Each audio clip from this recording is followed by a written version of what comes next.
My name's Tim Cross. Just checking. President of YouthBuild International. You know, I'm somewhat overcome in this moment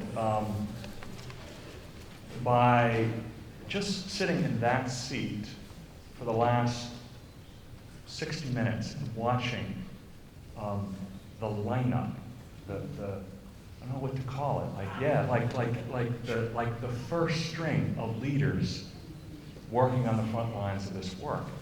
And I'm just stunned by the diversity of people and abilities and walks of life that have come together around and found common cause in YouthBuild. I'm sort of like, I feel so totally blessed right now to have been part of this. So I'm going to pause and clap for a second while I gather myself.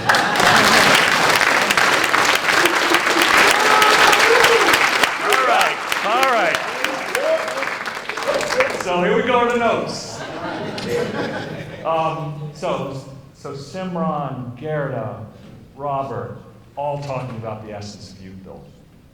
And you've heard that. We heard it in the strategy breakfast. We've heard it. We're going to hear it continuing through the day. And I first caught this essence and witnessed it in the actions of young people, like a lot of old-timers in this room, young people in East Harlem, way back in 1988. That was my first link, to see that essence at play among the young people. And now I've seen it in my hometown of Boston, across this nation, and now I'm seeing it being adapted in 14 countries outside of this country, which is a phenomenal would that we could put everyone on planes and fly you around to these places. And someday we may figure this out, right? But just phenomenal work happening in these countries, and all being adapted through partnerships with local NGOs, local and national government, and regional and global corporations. For those of you who may not be current on this latest international evolution of YouthBuild, let me catch you up. By the end of 2013, 12,000 young people, half of them in Haiti, right? Right? Will be enrolled across an international network of 102 YouthBuild programs. Since 1999, YouthBuild ideas and practices have touched youth sectors in 32 different countries. And in all these cases, we've received at least as much as we've given, gathering from our local partners perspective, experience, methodology, and inspiration that's now woven into a stronger and more diverse YouthBuild movement. Each young person who crosses the threshold of a YouthBuild program anywhere in the world pursues a dual mission: to create a meaningful and productive life for themselves and their families, while giving their best energies to improve the world around them. And in YouthBuild, they find a community of like-minded change agents who refuse to dwell in the space of what cannot be done, but in the YouthBuild place of what must be done, and done by us. We've seen this. We've seen this dual mission, led by the actions of young people in post-earthquake Haiti and post-Katrina New Orleans, where young people have responded in force to rebuilding social and physical infrastructure.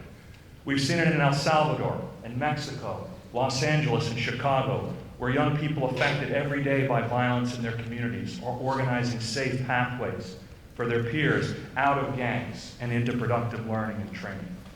We've seen it in South Africa, Peru, Newark, and Detroit, where young people are on the leading edge of creating decent, affordable housing in townships, the flood zones of the Amazon, and in inner-city U.S. neighborhoods recovering from years of neglect. The mission is alive in the provinces of Canada and the reservations of Wisconsin, Minnesota, and the Dakotas, where Native and First Native young people are shaping school reform efforts to reverse the numbers of Native youth leaving schools before graduation. We see the mission in Bosnia, Israel, Washington, D.C., and Portland, Maine, where young people from different ethnic, religious, and immigrant backgrounds are weaving a universal language of reconciliation to guide the next generation and lay the foundation for cohesive, sustainable communities.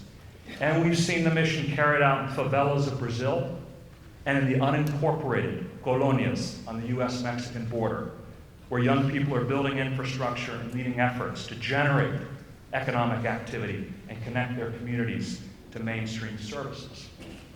Over the arc of these 35 years of YouthBuild history, we've been able to observe and celebrate the profound ripple effect that the leadership of young people can have on the world. And we wonder what kind of world would be created if this ripple effect were multiplied, creating the conditions for more young people to lead and able to connect with their peers for inspiration and guidance. In his 1966 speech to the young people of South Africa, many people in this room I know have heard this, but it bears repeating in this moment. Bobby Kennedy described the change potential when he observed, each time a person stands up for an ideal or acts to improve the lot of others or strikes out against injustice, they send forth a tiny ripple of hope, and crossing each other from a million different centers of energy and daring, those ripples build a current which can sweep down the mightiest walls of oppression and resistance.